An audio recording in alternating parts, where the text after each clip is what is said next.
Hey, what up, everybody? It is Wednesday night, 9 p.m. Eastern Standard Time, and it's your boys, Mike and Mish with the Mike and Mish Show. What up, Mike?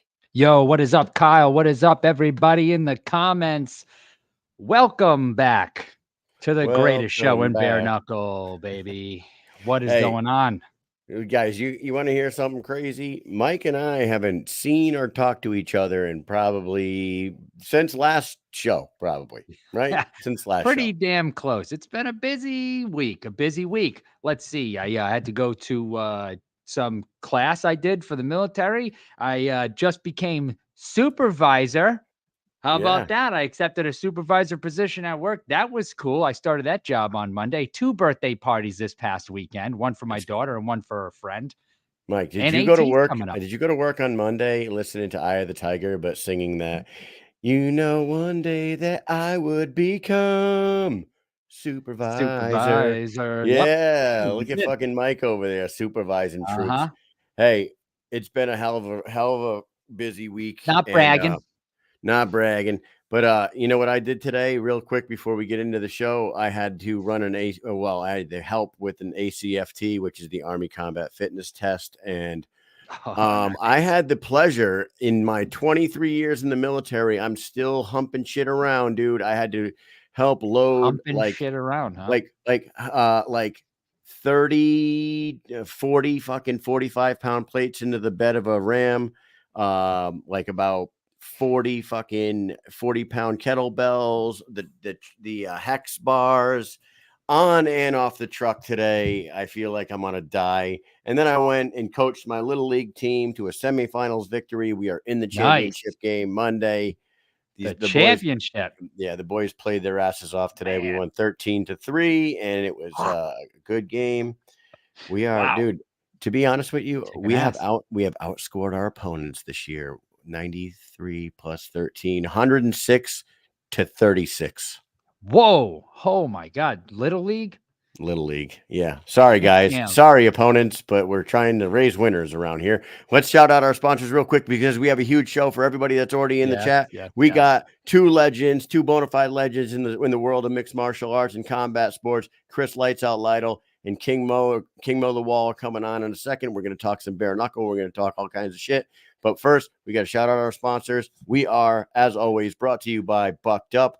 Get some Bucked Up supplements, get some Bucked Up energy drinks, sugar-free, delicious energy drinks, super clean supplements. The pre-workouts are the best in the business. Get on there, go to buckedup.com, use promo code Mike and Mish 20 and get 20% off your total purchase. Mike. Dynamic life. You heard it. Sexual health, weight loss, and anti aging. Retake control of your life by reaching optimal health. Visit www.livedynamic.com. It's the only online platform where you can become a patient in under 20 seconds. Also, check out their Instagram page at Live Dynamic. That's LIV, no E, Dynamic on Instagram. Boom. There it is. And like we always say, get that Mike and Mish stack, get some bucked up supplements, get all jacked up, get over to Dynamic Life, live long, stop losing your hair, and become a freaking dynamo in the bedroom. Yeah. It's the Mike Strong and Mish like stack. bull. It's the strong like bull all around. Mike, why don't we bring in our guests? We have Chris Lytle, we have King Mo. Want to do it? Let's go. Yes, we shall. Before I bring them in, I am going to play a quick video. You may or may not have seen this, but it is going to be the first topic up for discussion, us and the guys. So check this out. And when we come back, Chris, lights out, Lido, and King Mo. Let's go. I mean, I guess it's when the money stops, man. You know, I don't want to go fucking be, with those what those little assholes do go fight bare knuckle. But I guess if they paid me enough, I do. You know, I mean, how much you have to pay to go fucking fight a man without gloves on? Well, yes. Oh fuck, how much would I fight fucking bare knuckle for? Nothing. They would pay me. Nothing. They would pay me. I mean, they're like bare knuckle. You want to talk about fucking crooks, dude? They're paying their guys shit. Like bare knuckle is one of those organizations where like you hear these numbers, it's all bullshit. Like if you look at the lowest rung of the guys, they're fucking breaking their hands, breaking their orbitals, and they're making like a couple $1,000. Yeah, bare knuckle is fucking trash. people don't understand. When I first started fighting for the UFC, they didn't take care of people like they do now. Everybody wants to. You have great organizations that came up like Affliction. They were paying great, but they put 2 fights on and went out of business. You can't pay people money that you don't have. UFC has all kinds of money now. They can pay people. We're still growing. We're getting there. We're not there. We will be there. So when you talk about us not taking care of people like the UFC does it, they didn't take care of people early either, not for years. We're way ahead of schedule for what they were. So when Sean Strickland's out there talking, yeah, I don't like it. I want him to know that he doesn't know what he's talking about. And if you have a problem with that, we can settle it. I mean, I have no problem with that. I've been retired for a little bit, but I'm always looking for a fight. So if you want to fight, let's do it.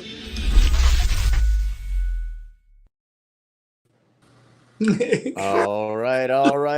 We are always looking for a fight here on the Mike and Mish show. Guys, we are welcoming 2 legends on the screen right now. We got Chris Lights Out Lytle and King Mo Lawal. First, before we get into that, thank you for coming on the show. How are you guys?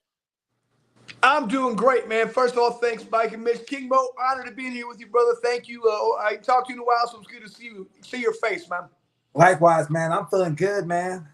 Feeling good. Let's go. Hey, so first of all, we had to get you guys on here because you guys have both been in the game for a long time.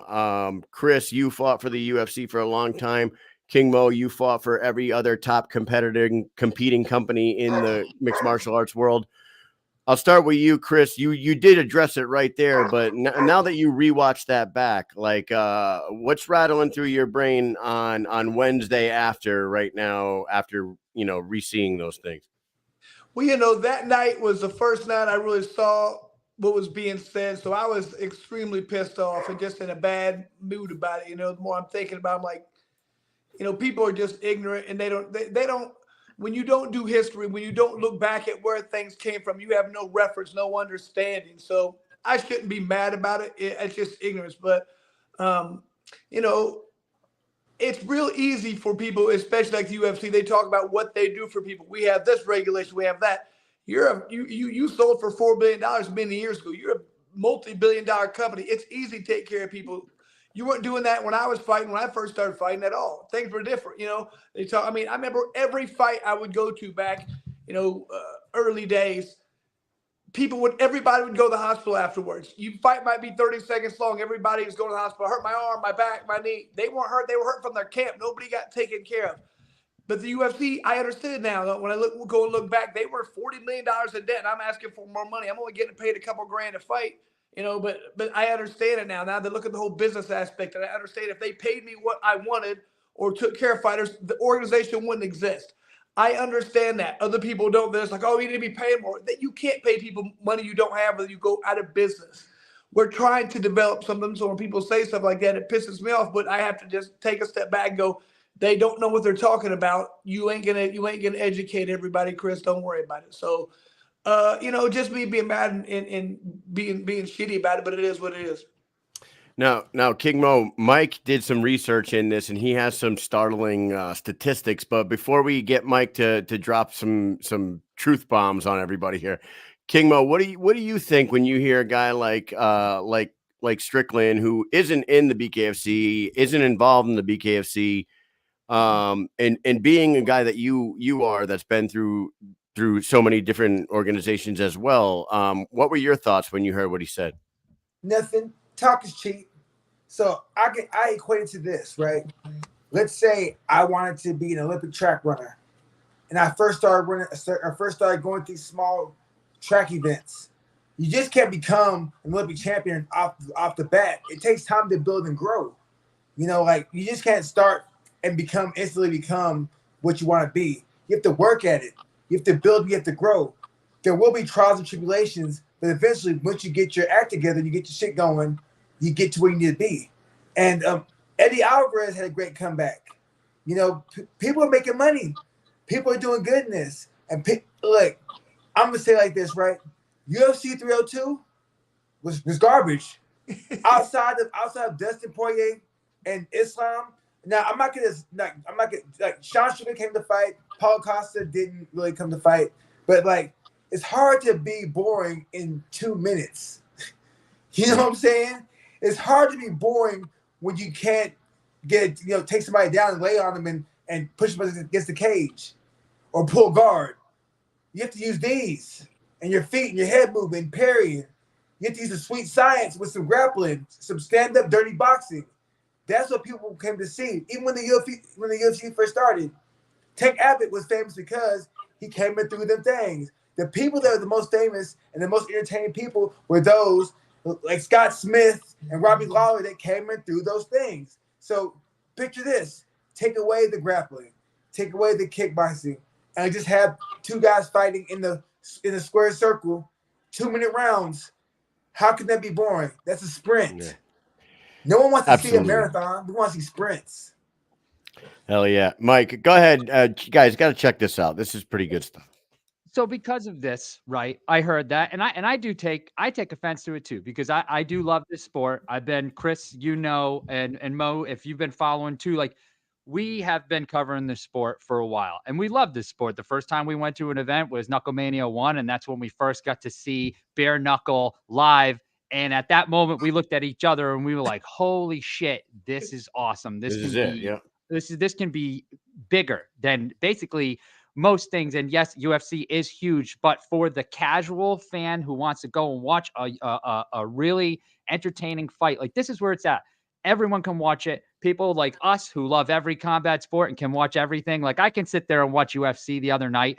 The card, yes, it wasn't the greatest in the world, but I still watched the whole thing and still can enjoy the intricacies of all the different types of arts, right?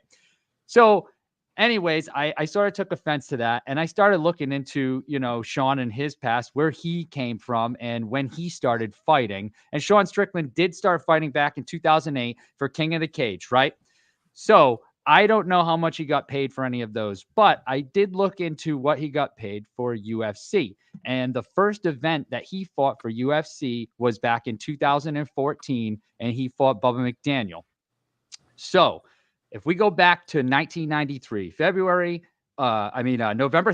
November 12th, Friday, November 12th, 1993, that's where UFC 1 aired, right?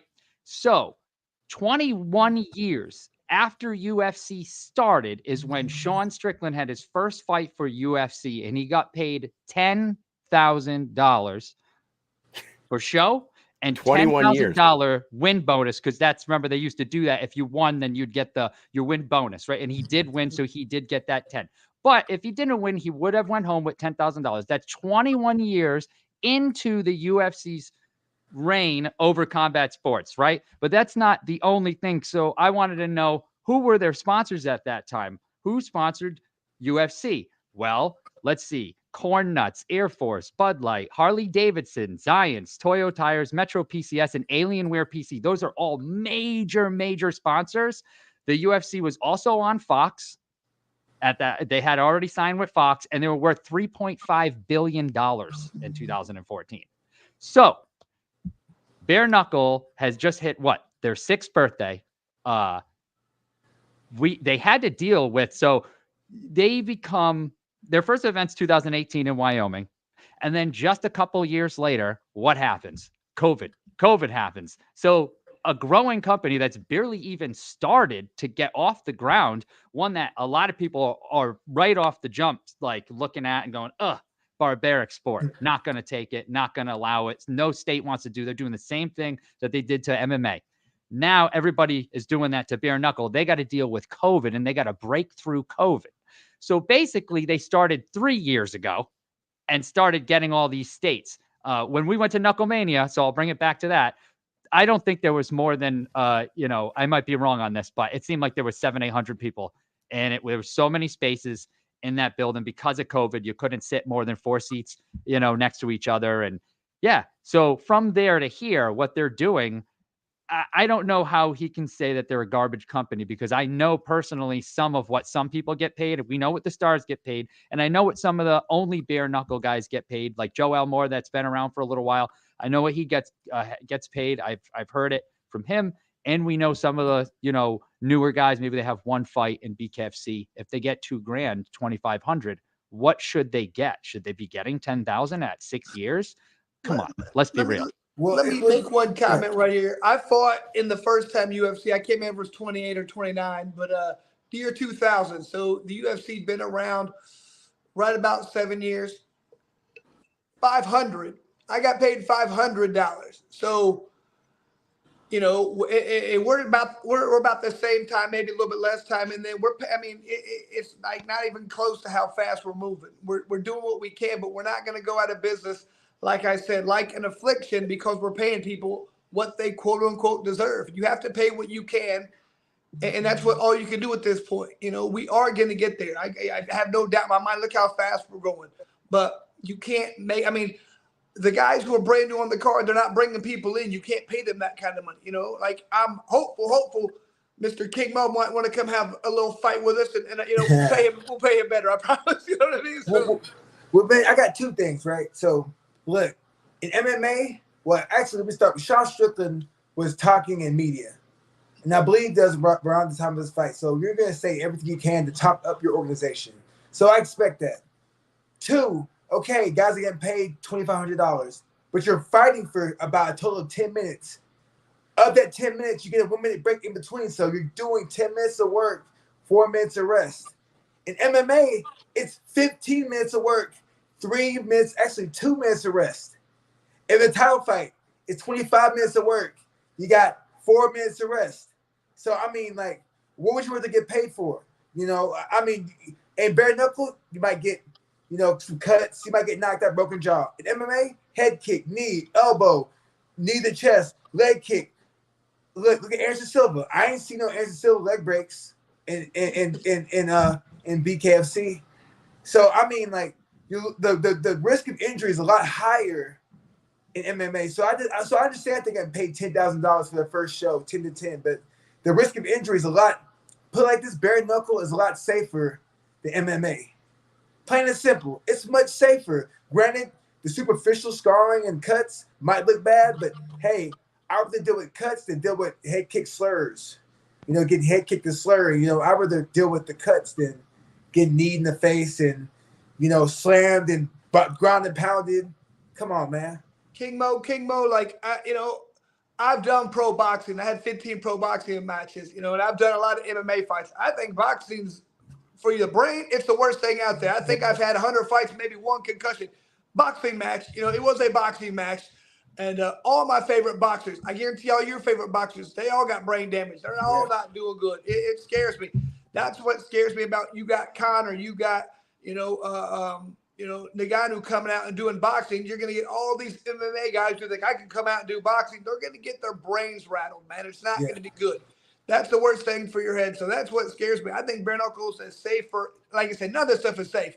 You know, but safer than MMA or boxing by far. I think only reason I came back out of retirement when I was in my mid 40s is because I watched it and I changed my style. I knew you couldn't trade punches. You can't go out there and take one to give one. You got to be smart and make this the sweet science, and that's why I came back, and that's why I encourage. I think it's much safer personally. I honestly, out of all striking combative sports, bare knuckles is the safest, in my opinion. Maybe karate combat and bare knuckle, but then grappling is the safest of them all because you can tap. Then it goes to bare knuckle, karate combat, and then everything else is a crapshoot because you can get head kicked, you get kneed, you can go through a lot of stuff, man, and that stuff is dangerous. The kick generates more power than the punch by far.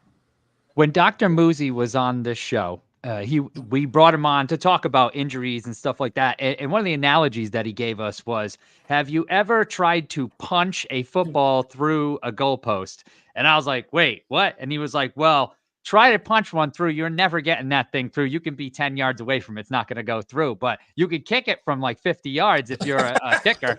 So just imagine getting kicked in the head versus being punched in the head. So it's a lot different. It's a great analogy. Well, also, I've been hit a couple of times. I've been knocked down twice in a fight with the knee to the head. That hurts. You know what I mean? A knee, you can throw a knee, a good solid thing, and all of a sudden you're like, oh, I'm on the ground. You know, those things hurt. You know, or a shin, those things hurt. The velocity is way different. Now, Mike brought up some great points on the growth, like the progression that the UFC was on and their fighter pay and their revenue sharing compared to what we're doing now. But not only what we're doing now is ahead of the curve at this point from where they were. Now, let's be honest, the UFC kind of like laid the groundwork for everybody nowadays. We're not knocking them for what they did. If the UFC wasn't around, BKFC wouldn't be like following the quick path that they're on right now. But they just keep making announcements and they keep doing big things. A couple of weeks ago, they announced the merge with Triller and AGBA. Conor McGregor became a part owner. But now today, they made an announcement. David Feldman went on to Ariel Helwani's show and he dropped another freaking bomb where he is partnering up with someone that King Mo, you won a heavyweight Grand Prix for these guys. For those who are watching and aren't aware, the BKFC is partnering up with Ryzen. Mike, do we have a graphic for that? There you go, right there. Debuting in July. Wow, that's a big deal. This is a big deal, and we wanted to make sure that we talk to you two about this. And we'll give you the floor right away with this because, Mo, you fought for Ryzen. You know the company. You have relationships with them. When you saw this news drop, first of all, were you aware? Was there any inkling that you knew what was going on prior to David Feldman dropping this bomb today? And how do you feel about this partnership? Not at all. I wasn't sure. I saw it and I'm like, wow. And it makes sense because they had Floyd Mayweather box out there, but I wasn't sure they're gonna bring bare knuckle out there.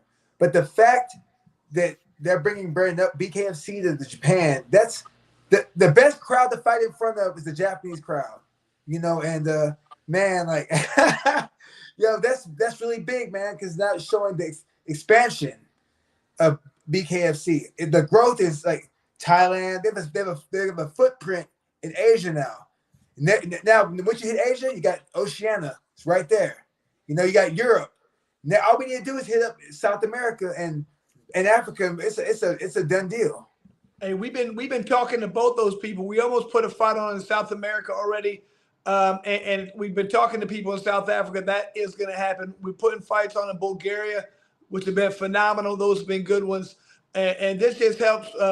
We've been working with the Japanese for a while. They came to Florida a while ago to watch one of our fights. Here's my sales pitch for you, King Mo. You've already fought over there. Boom, we need to put you on one of our other cards. When we go back over to Ryzen and partner up with them, I think we need to put you on the card. Hey, I'm down, man. And who came down? Was it Shingo? Or was it Nobu? He brought like five. The main dude. They all came. They had like 6 people came. Yeah, all right, yeah, because man, like, look, bare knuckles where it's at. Hey, there's nothing more entertaining. There's nothing more entertaining. Sorry. So now, Mike, that card that you had the graphic up there, that one that Dotson is on, as well as Ty Emery, that is going to be in Japan, right? That one's in Japan. Yes, it will be. So there you go. Ryzen card. Yeah. I mean, it's Saitama Arena. Wow. You fought there? Deal. You fought there, King Mo? Yeah, Super Saitama Arena is a big deal. That's where that's big, man. Yeah. They ain't playing. That's a real big deal right there because that's their premier. Outside the Tokyo Dome, that's their premier stadium. Yeah, that's what these people don't realize, and I'm really trying to push it. Me and Sean Wheel, I keep trying to push it today. Go, you don't understand. In Japan, my favorite place I ever fought. I fought so many times in Pancrase there, but they'll sell out 30,000 people in a stadium. We need to be there, and we put on one fight there already, and they loved it. So we're slowly introducing it to them to try and get them to be like, man, this is the best thing out there. Once they see that and understand it like everybody does, it's a go. It's going to be awesome. And Chris, you've been with the company for so long. When you hear them drop a number like 40,000 people, what goes through your mind? Like you've been calling fights for the BKFC in front of 1,000, 2,000, 4,000, 6,000, 9,000. I think what's the biggest crowd that they've had? 11,000 or maybe Bulgaria. Bulgaria was pretty big, right? I think Bulgaria was close to 8 or around 8. We've had 8 a couple. So, I mean, when I hear that, my head just blows up. You know what I mean? I'm just like, I remember when I first heard of bare knuckle, I said, what is wrong with these people? Why would anybody want to do bare knuckle? And I watch a fight, and halfway through it, I go, I'm going to do this. I have to do this. I have to do one. I got to do one. And then I went and I did one. I was like, okay, I want to do another. They legalized it here. And I was like, man, this is where it's at. This reminds me of throwing me back to the year 1998 when I first started fighting in that rawness. You could headbutt, you could do anything. There was no weight classes. Now this is different, but it took me back to that era. It took me back to think this is the real deal. This is as raw and as dangerous, but not as dangerous. You have to be as technically good as possible because there's no glove. This is perfection is what you got to be going after. It was raw. So I love it, but it's just the most entertaining thing out there. Nothing, I mean, King Mo, I watched the UFC the other day, and especially on the prelims, I mean, everybody's booing. Yeah, the crowd is booing because nothing was happening. There's a lot of people getting a takedown and hold. It was safe, but I mean, I don't know. I'm never going to try and talk bad about the UFC. I love the UFC. I fought there for many years, and I'm always proud of my time there. But, in my opinion, this is just more entertaining. I don't know what else to say. Hey, but Chris, check this out, right? In the Olympics, the premier things to watch, the relays, the 100-meter dash, 200-meter dash. Hey, the marathon, ain't nobody watching the marathon. Or steeplechase, or the 5K walk, or the 10K walk. People ain't watching that shit. Nope. They ain't the top of that, but 100-meter dash to go watch. Well, like you're saying, especially in this era, in this time, if you got something that lasts a long time, people ain't into it. Nobody wants to watch an hour-long, 45-minute fight. They want these quick hits and these quick things on the internet. And you see all these quick knockouts on Instagram. And we bring that. I mean, we bring fast-paced fights in a lot of them, and they're entertaining. I hate to tell you this, man. I mean, if I were any other combat sport, I'd be scared of none of us right now, personally. Yeah, it keeps the dopamine flowing, Got to keep it going. You can't slow down for a second. It's got to be 4 seconds, shot of dopamine. Boom, boom, boom, boom. You can't stop, You know what, Chris, you probably remember do you remember BKFC 18 at Hollywood Hard Rock when they were having issues with the power going out? And that is the only BKFC event I have ever been to where like people were starting to like get really bored because it went till 2:30 a.m. The event went like 5.5 hours because of it was getting dragged out with long pauses in between. And all I could think of is like your average UFC pay-per-view is 5 hours long. And they'll put on 4 fights. You know what I mean? Like, it's amazing. But yeah, I almost missed my flight that day. So I definitely remember that when we started an hour and a half late because of a storm. And I was like, see, I'm going to miss my flight.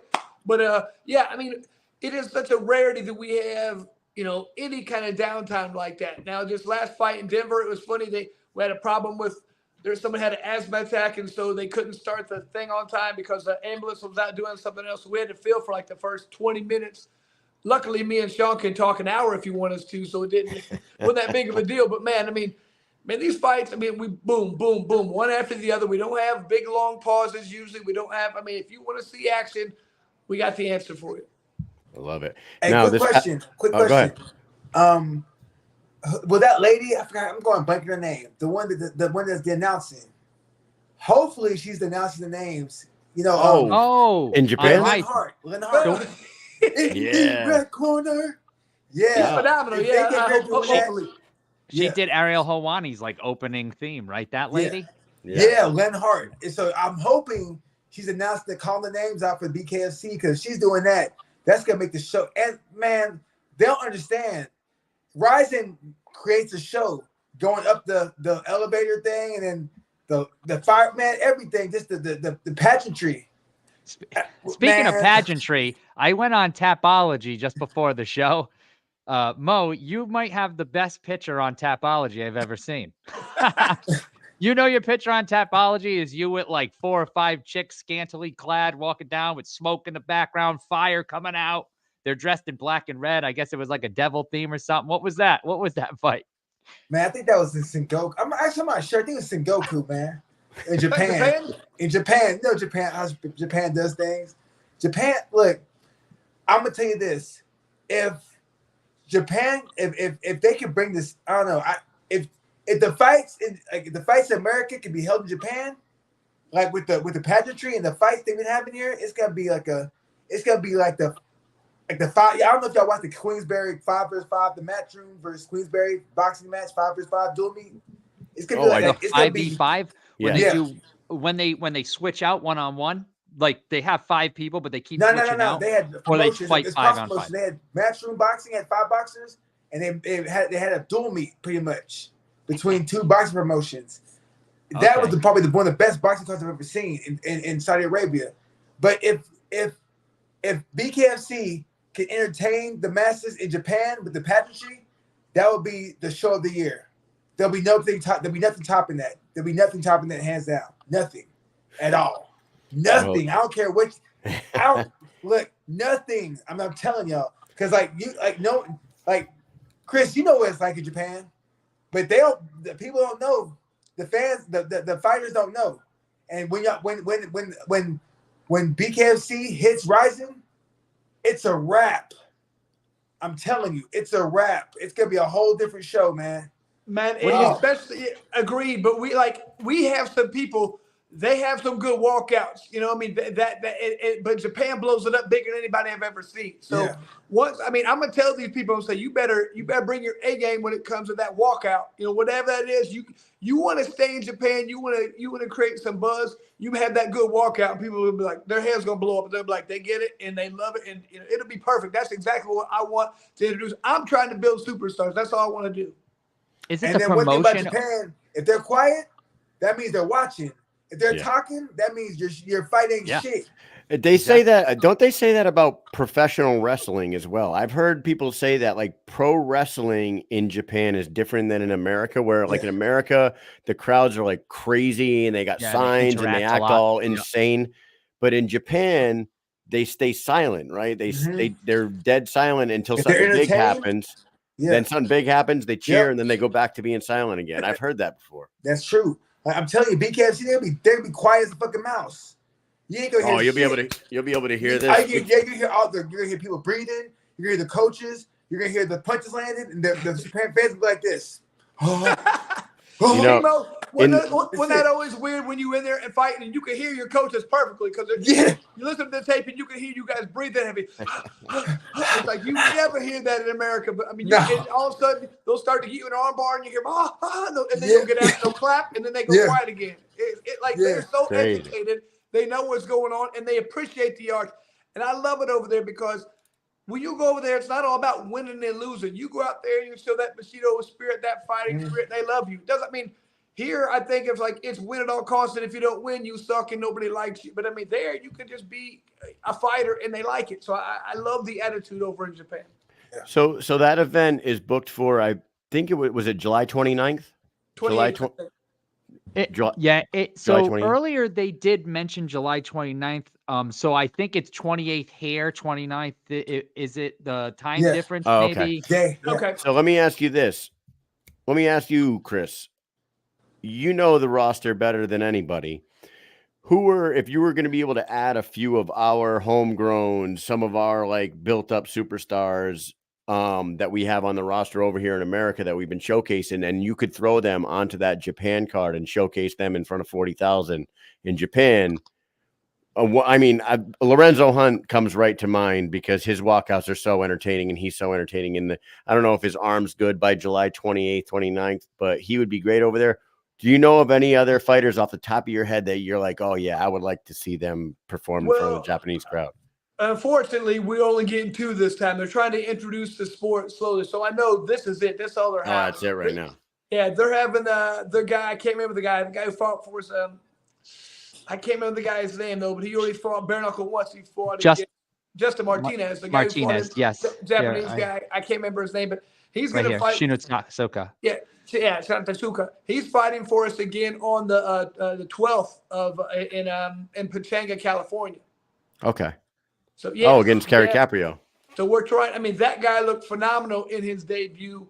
So we're trying to mix and match a little bit. Now we're going to get two over there. Then hopefully, I think they're just wanting to bring it in slow. If it goes as well as the first one did, if the crowd likes it like we think they will, I can see us having maybe for the next time and then maybe in a whole card. So we're going to be talking. We're going to be seeing exactly who we want to put over there. But, they want people to come out. Like you said, Lorenzo Hunt's going to be huge for us over there. Maybe somebody else on this podcast, not me. Maybe somebody else could do it. I don't know what.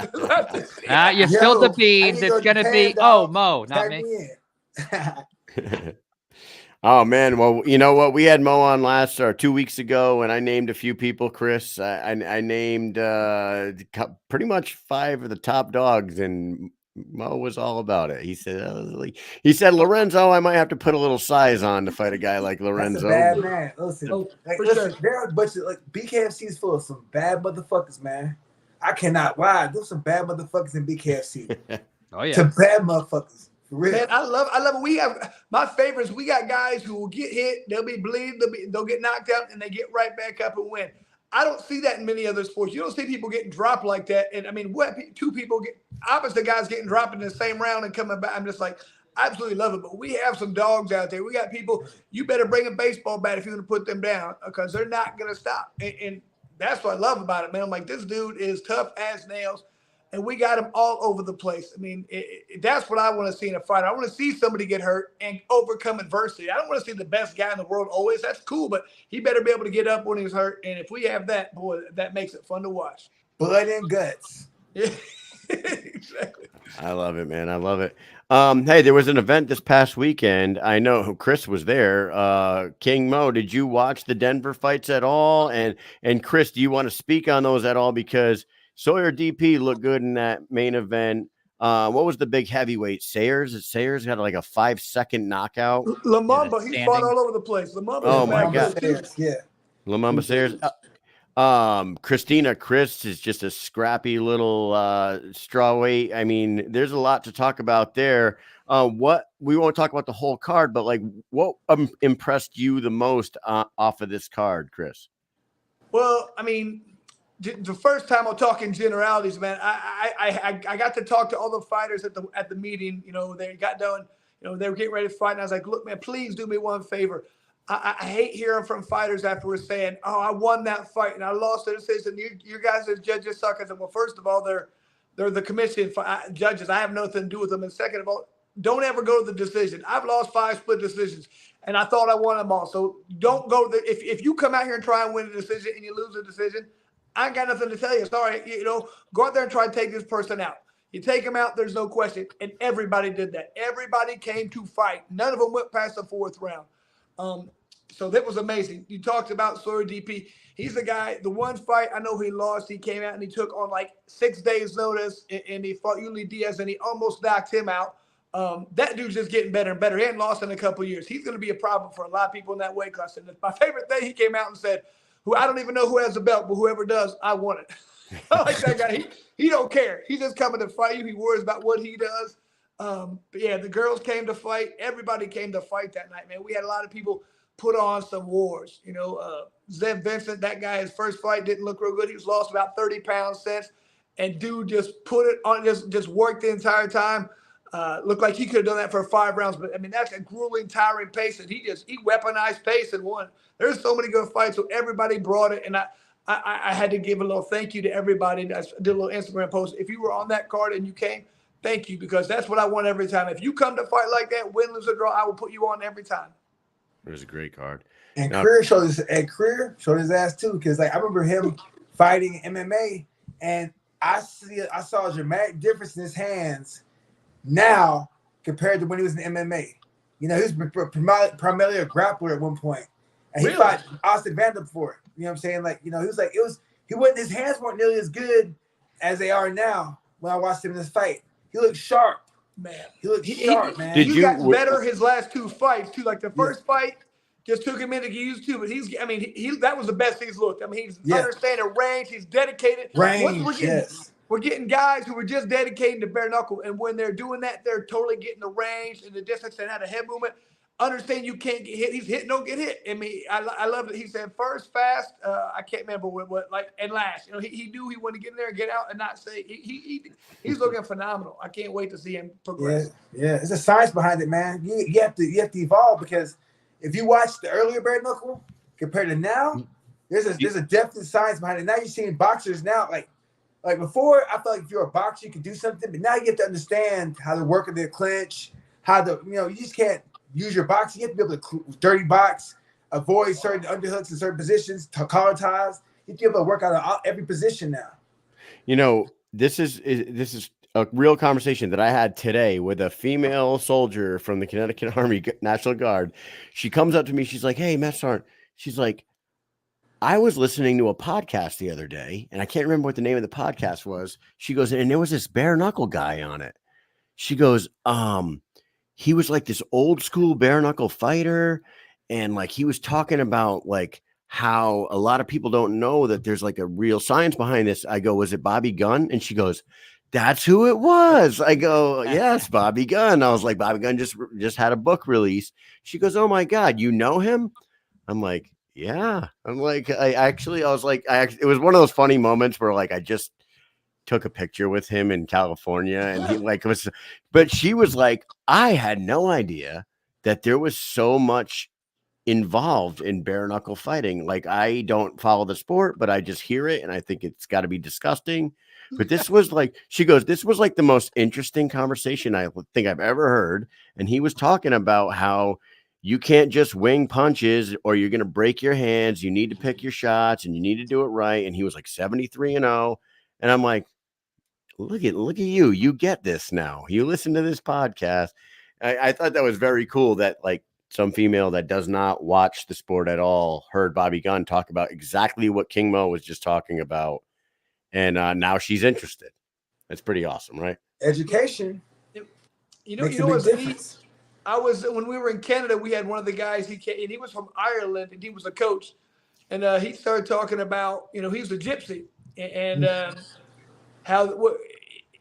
I think he said his record was like 32-8 or something. I can't remember, but he was just saying, like, I was like, what do you mean you had bare knuckle there? And he was like, yeah, but he said it wasn't like it was that's how they settled disputes in the gypsy community. Like when there was a problem, you get your family member and they'd get theirs, and you go out there and fight with bare knuckle, and that's how they kept the peace. I was just sitting there for about 15 minutes, just sitting real close, listening to this guy like a little kid. And it was amazing to hear that story, how the bare knuckle had originated in a way. It originated forever ago, but then they've still been doing it in those gypsy communities the whole time. It's pretty amazing to learn about that stuff. It is crazy. We actually, you ever see what was the documentary about James McDonough? Netflix? James Quinn McDonough. It was called Knuckle, right? Knuckle? It was called Knuckle, and it was about the two families out in Ireland, like meeting up in cornfields, and they like agreed to like a $30,000 bag, and they fucking fight until someone quits, and then they take it and they leave, and then 6 months later, two other family members meet up and they fight again. It's pretty insane.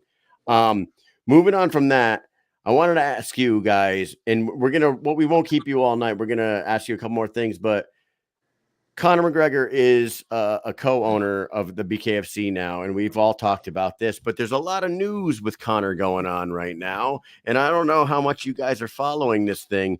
What are your thoughts on all this crazy news with Conor? And I want to let you guys know that Conor just tweeted a picture of him from a hospital bed, and he said nothing but positivity.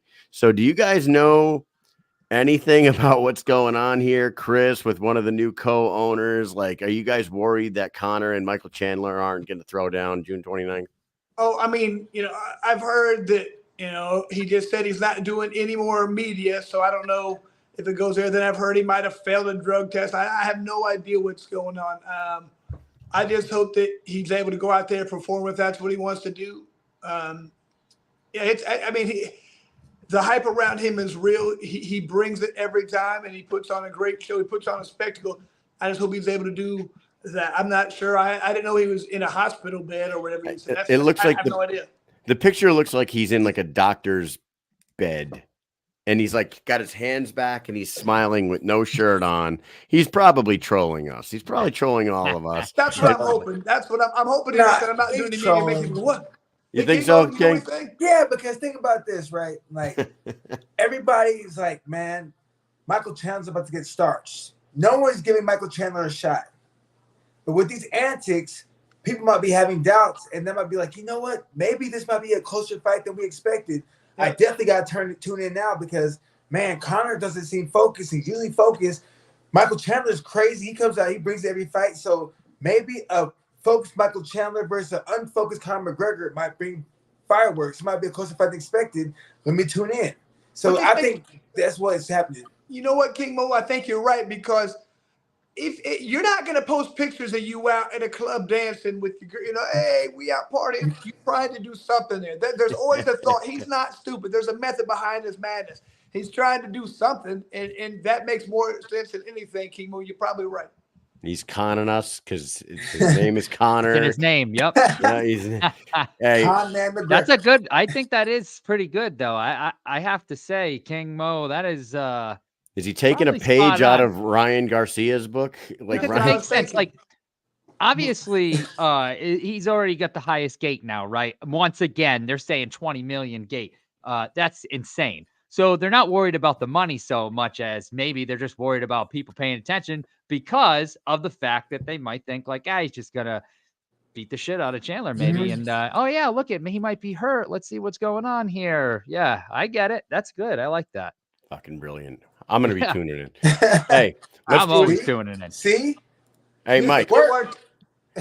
We're gonna do a speed round with you guys because you guys are two brilliant minds in the sport. We're gonna do something like this. This is gonna be quick. We haven't really done a lot of speed rounds in a while. So, first question for both of you guys. We'll let Chris go first, and then we'll let King Mo. Guys, pick a fighter that you would want the other guest to fight in the BKFC. Chris, who would you want to see King Mo fight in the BKFC? King Mo, who would you like to see Chris Lytle fight? Go ahead, Chris, you first. We're going to go with Kamosi right away, man. And when Kamosi's been looking for a fight, that'd be a phone. Nice. And I love it. Go ahead. Strickland. You know what I'm saying? Strickland. Strickland. There you go. That was an easy one. Perfect. Those are perfect answers. King Mo versus Chris Kamosi, Chris Lytle versus Sean Strickland. Book it. Let's go. Mike, go ahead. What fighter did you dislike when fighting them and continue to dislike to this day? Mo. I only have one, man, because the fighters it's business. I don't like Tito Ortiz. 'Cause I think he's fake. But other than that, I don't know him, so that's what I think. I don't have no beef with Rampage. I don't know Rampage like that. I don't know him. I just know it's business. When you step in the cage, it's business. Chris, do you have anybody like that? I'm trying to think of the guy's name right now. His name, I fought him in WEC. It was TJ something. I can't remember. The dude was, he's trolling me and talking trash about me because I was supposed to fight him in the WEC, and then UFC called and offered me a fight, so I pulled out. So he started calling me a coward and all this, and a pussy, and I should never fight again. I can't remember the guy's name right now, but fought him in WEC. He's like TJ, and then he did the same thing to Matt Lindland. He went to Matt Lindland's place and called him out and talk trash. Something was wrong with the guy. Was it JT Taylor? That was it. JT right Taylor, yeah. Okay. Yeah, but I'm like, what's wrong with this dude? So he's out calling me out. So eventually I fought him. I submitted him 2 minutes. I'm like, that's all you got after all that talk? 2 minutes? Oh, my ribs hurt. Shut up, man. So yeah, I didn't care for that. Shut up. Yeah. You still ain't cool. Fuck it. All right. Number 3. Here we go. Both guys. What is something that you've done and then instantly regretted? We'll go with Chris first on this one. What is something that you have done and instantly was like, oh, fuck. Man. Jeez. Probably so much. There's probably a lot to that list right there. Don't get yourself in trouble. Yeah. Yeah. I have to think about this right now. I don't know. There's so many different things I do that are stupid, man. I don't know. Mo, do you got something off the top of your head while Chris is no going regrets, through the man, list? because look, the stupidity made me who I am today. I learned from mistakes, so I can't regret anything because my mistakes made me who I am today. Perfect. All right. That's very accurate. That's very accurate, man. Like I said, all my problems it's like a fight. When you win, I know everything. I don't need to learn anything.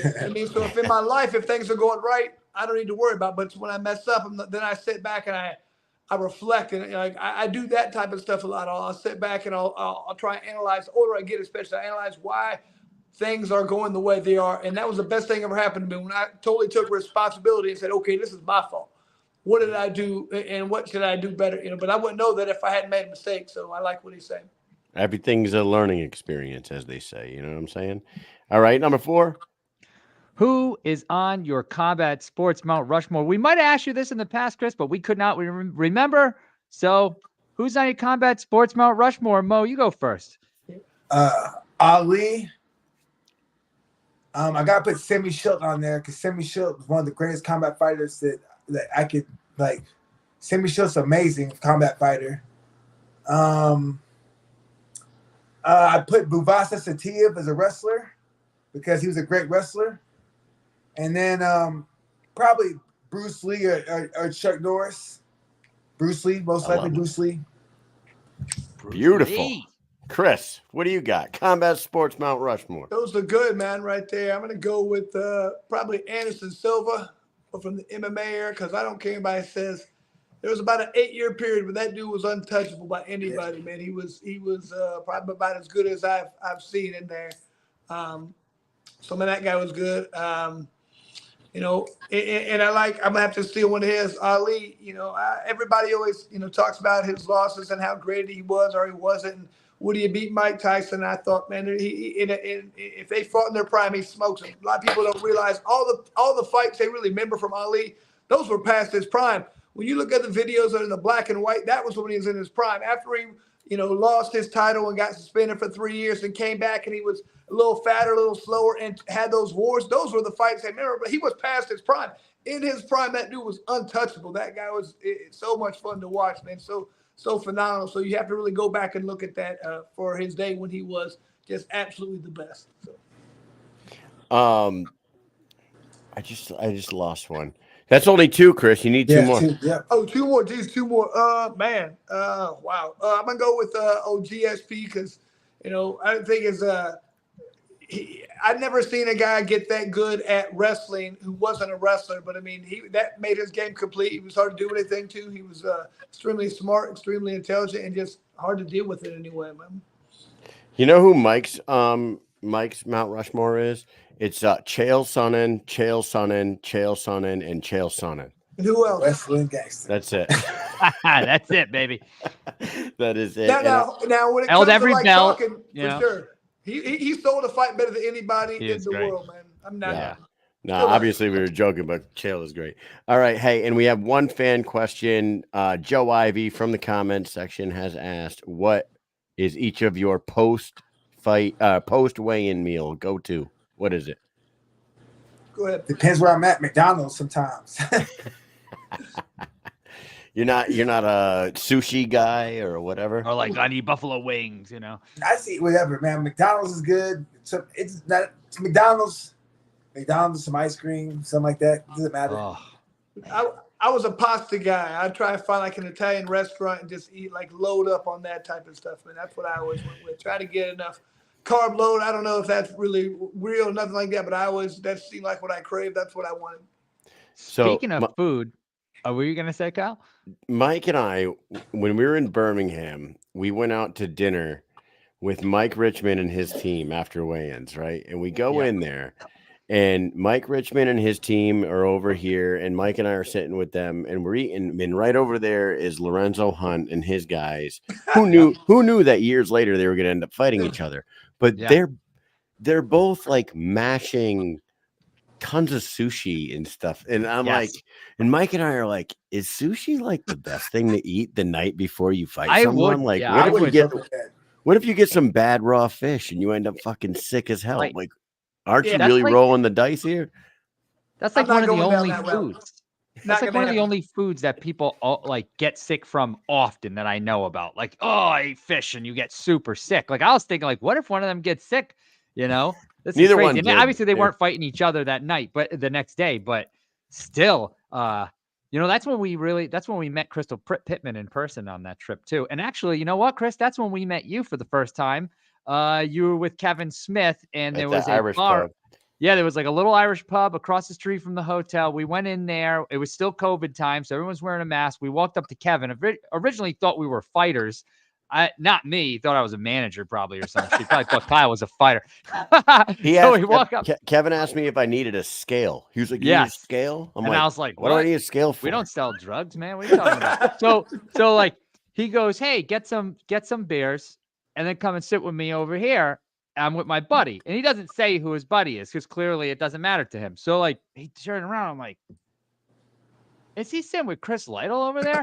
So we go and we sit with you. We pretend we have no idea who you are. And you told us you were a firefighter. We're like, oh, cool. You're a firefighter. Nice. And then we continue the conversation as though you were a firefighter. We had no idea who you were. So that was BKFC 17. That was pretty cool.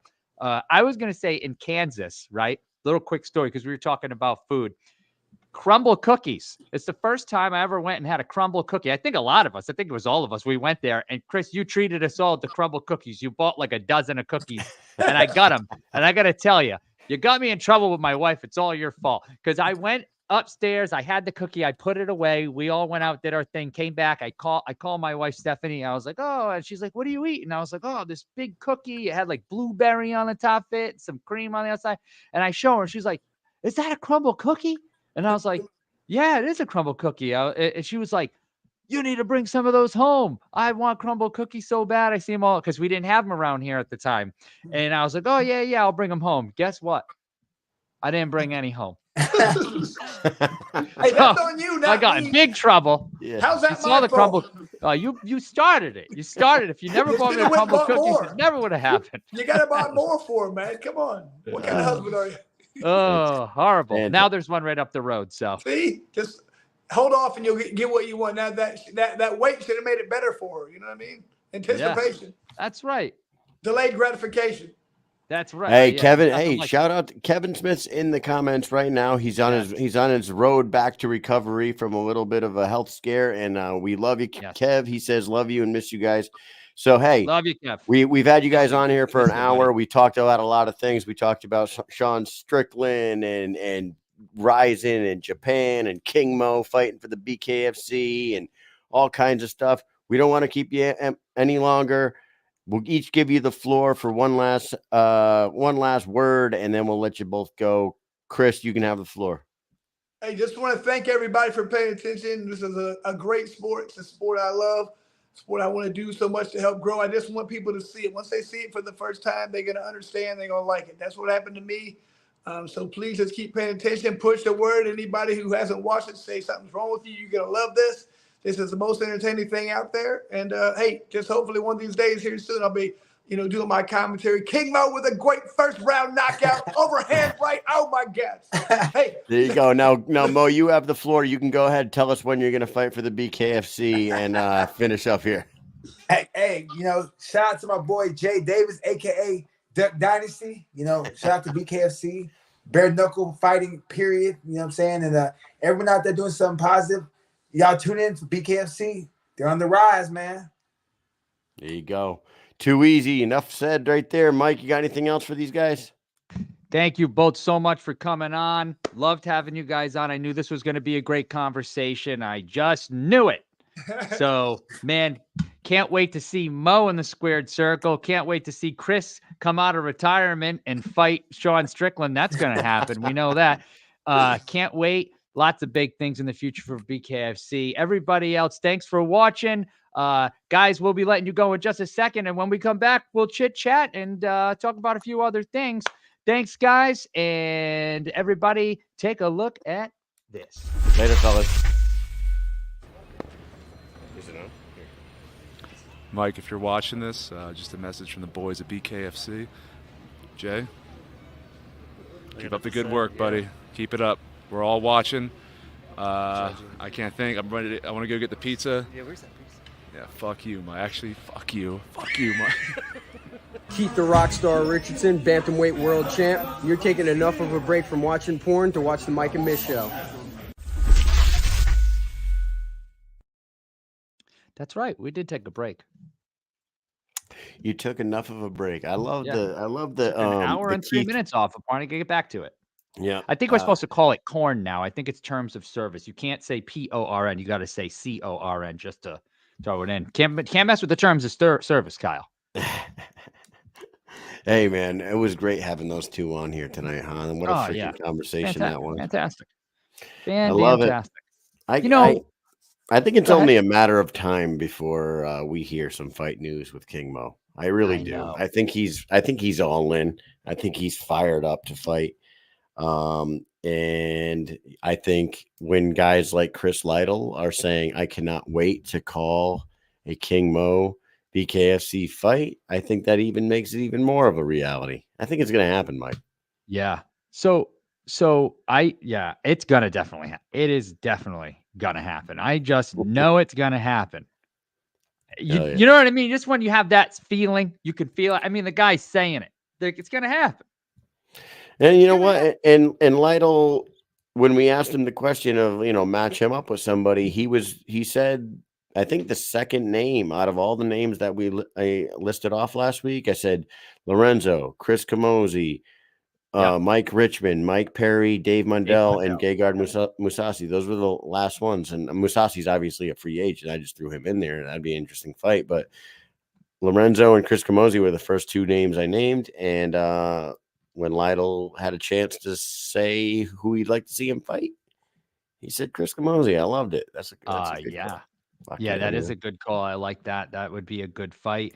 And we need to see Camozzi back in there. We haven't seen him for a while. And we need to go to Denver and do another Tom's Watch Bar after party. What do you say, man?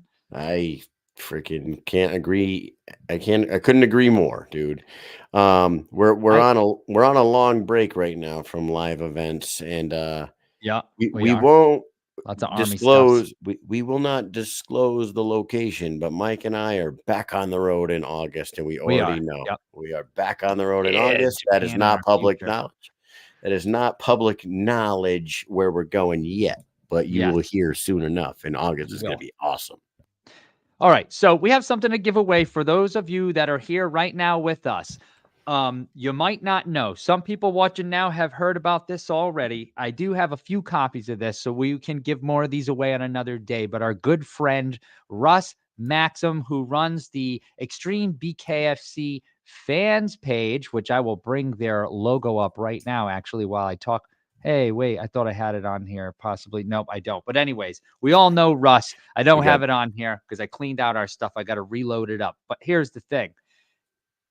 He has this book. And if you guys don't know what this book is, this is Lights Out on Bullying by Chris Lytle. If you didn't know, Chris Lytle, there he is. Look at this guy. American flag in the background. True American patriot. Love that guy. Love to talk to him sometime. But here's the thing, right? Not only do we have that book, and I have a whole bunch of them right here. Look at, but Russ Maxim has been ever so kind to give us a signed copy of this Lights Out on Bullying by Chris Lytle that you can give to your kid, and you can bring it to a school. You can read it to, teach kids about not bullying. Okay. Damn it. It's not good. So my question is to you in the comments, answer this. If you work for the company, please don't answer this. If you could talk to Chris Lytle and get this book and have him sign it, please don't answer this. Leave it for the fans, okay?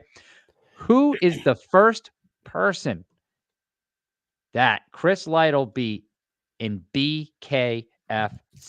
Full name, first and last name spelled correctly. How about that?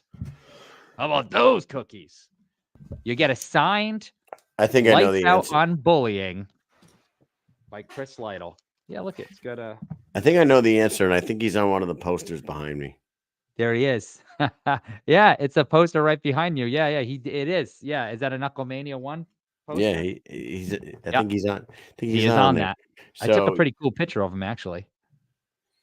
Yeah. Do we already have a winner? Yes, we do. Yes, we do. Let me just let this catch up here.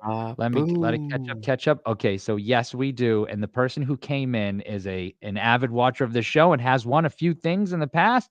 Give it up for Jason or J4 son. However you want to say it. You have won a signed copy of, let me do it. This was, okay, I was going backwards. Lights Out on Bullying by Chris Lytle, signed.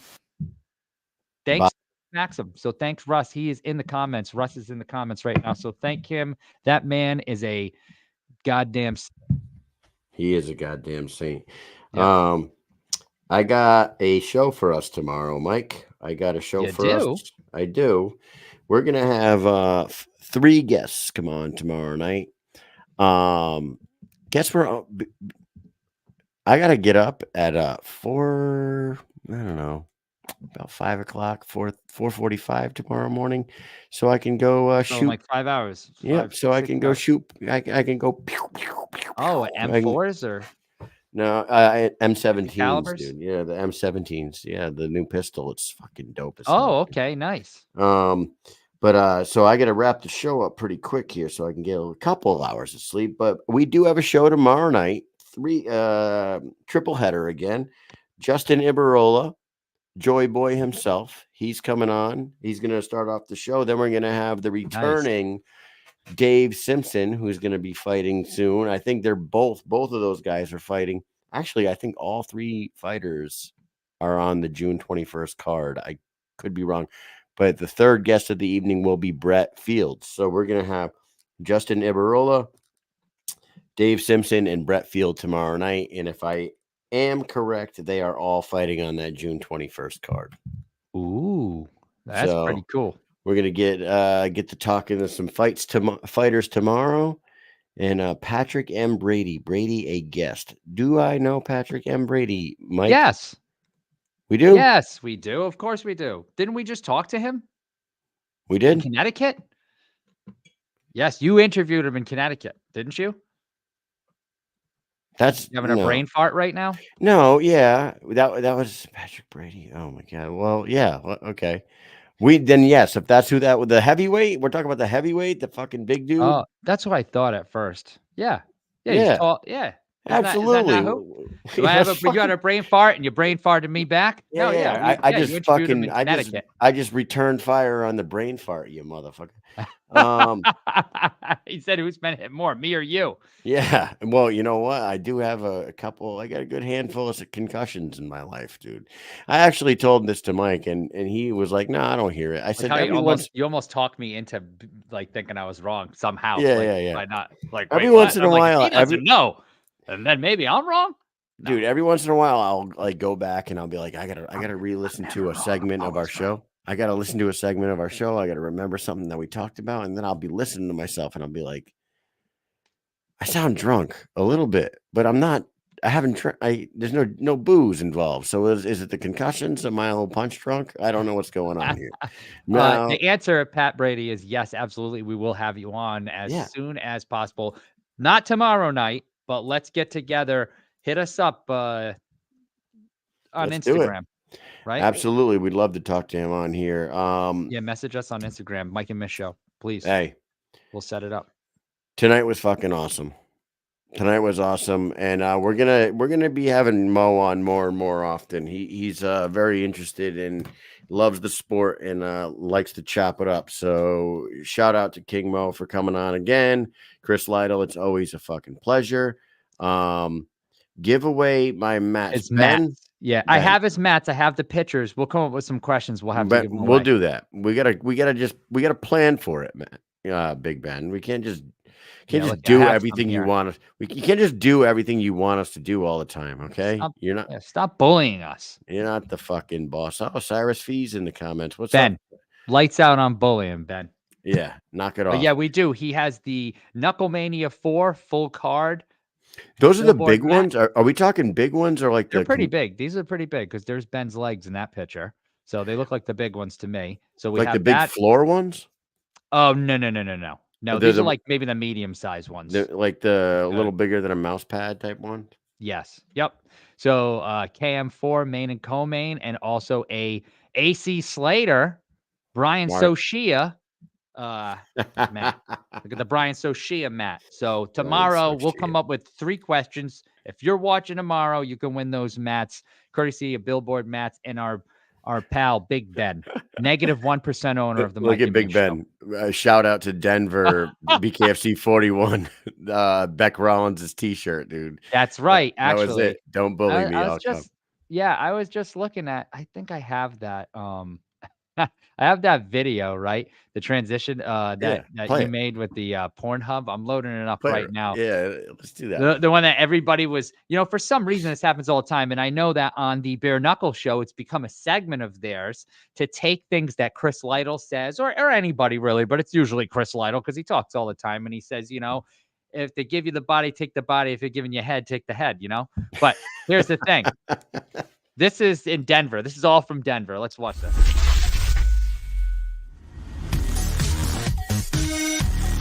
Really heating up for us because of men and women like this that we have on the stage right now that are gonna give it all to you on Saturday night. So we're just gonna get fun and nasty, dirty. Put them fucking face down, ass up. I'm coming hard. Keep coming. He never stopped coming. I just kept on coming, baby. I'm coming all in your face. It's all gonna go everywhere.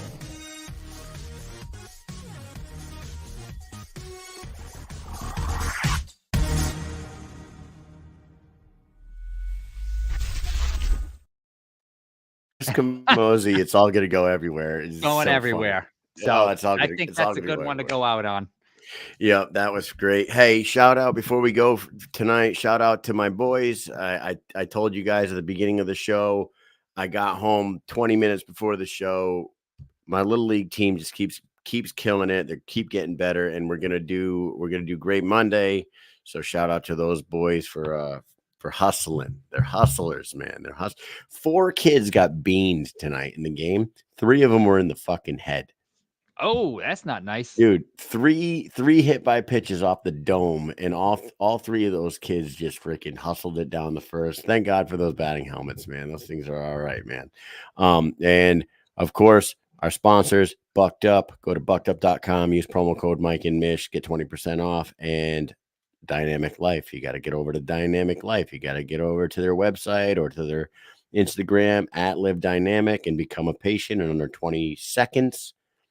And live healthy, God damn it, and thank us afterwards. Look, Mike, feel, and live dynamic. Yep, there you go. There you go. And we got some new sponsors coming. We'll announce those soon. And Mikey, what else you got? Are we good to go? I think we're good to go. I think there's only one thing left to say, and that is peace. Peace.